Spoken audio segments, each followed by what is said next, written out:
L'éthique à Nicomaque d'Aristote, livre 10e, chapitre 2, du plaisir et du vrai bonheur, suite du chapitre 2.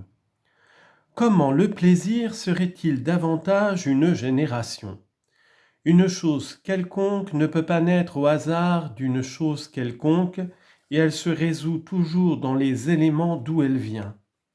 Or, en général, ce que le plaisir engendre et fait naître, c'est la douleur qui le détruit.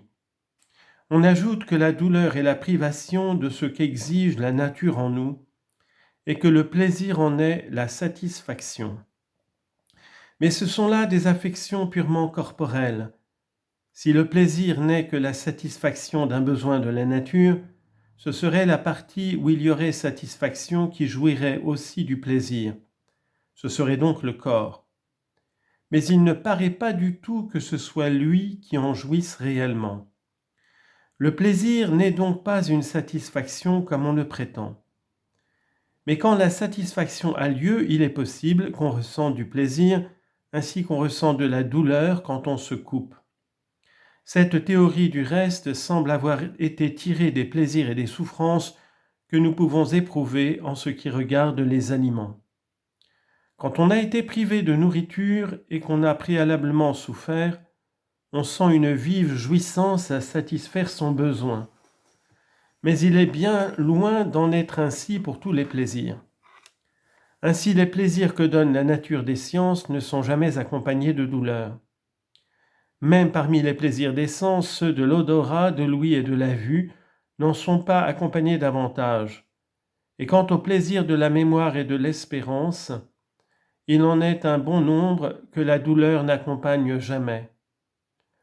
De quoi ces plaisirs pourraient-ils donc être des générations puisqu'ils ne correspondent à aucun besoin dont ils puissent devenir la satisfaction naturelle ? Quant à ceux qui citent les plaisirs honteux comme une objection à la théorie de Dux, on pourrait leur répondre que ce ne sont pas là vraiment des plaisirs, parce que ces voluptés dégradantes charment des gens mal organisés. Cela ne veut pas dire que ce soit des plaisirs absolument parlant pour des natures autres que celles-là. De même, par exemple, qu'on ne prend pas pour sain, doux ou amer tout ce qui est amer, doux et sain au goût des malades, et qu'on ne trouve pas de couleur blanche tout ce qui paraît de cette couleur a des yeux atteints d'ophtalmie.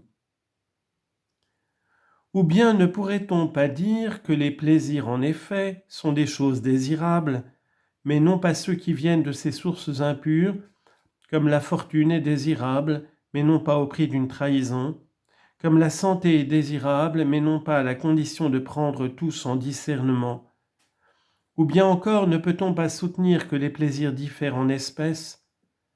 Les plaisirs qui viennent d'actes honorables sont tout autres que ceux qui viennent d'actes infâmes. Et l'on ne saurait goûter le plaisir du juste si l'on n'est pas juste soi-même, pas plus qu'on ne goûte celui du musicien si l'on n'est pas musicien, et ainsi du reste. Dans un ordre d'idées différent, la conduite de l'ami véritable, qui diffère tant de celle du flatteur, semble aussi démontrer bien clairement que le plaisir n'est pas le souverain bien, ou du moins que les plaisirs diffèrent beaucoup en espèces. Ainsi, l'un ne semble rechercher votre société qu'en vue du bien, l'autre qu'en vue du plaisir, et si l'on désapprouve l'un tandis qu'on estime l'autre, c'est qu'il recherche aussi la société d'autrui dans des buts tout à fait dissemblables. Personne ne consentirait à n'avoir que l'intelligence d'un enfant durant sa vie entière, tout en trouvant dans ces bagatelles puériles les plaisirs les plus vifs qu'on puisse imaginer. Personne ne consentirait davantage à payer le plaisir au prix des actions les plus basses, ne dût-il même jamais en ressentir la moindre peine. Ajoutez qu'il y a une foule de choses que nous rechercherions avec entraînement, quand bien même nous n'y trouverions aucun plaisir. Par exemple, voir, se souvenir, apprendre, avoir des vertus et des talents. Mais si l'on dit que le plaisir est nécessairement la suite de tous ces actes, je réponds que ceci importe peu, puisque nous n'en voudrions pas moins ces sensations, quand bien même il n'en sortirait pas le moindre plaisir pour nous. On doit donc maintenant reconnaître, je le suppose, que le plaisir n'est pas le souverain bien, que tout plaisir n'est pas désirable, et qu'il y a certains plaisirs désirables en soi, et d'autres qui diffèrent ou par leur espèce ou par leurs objets, ou par les objets qui en sont la source.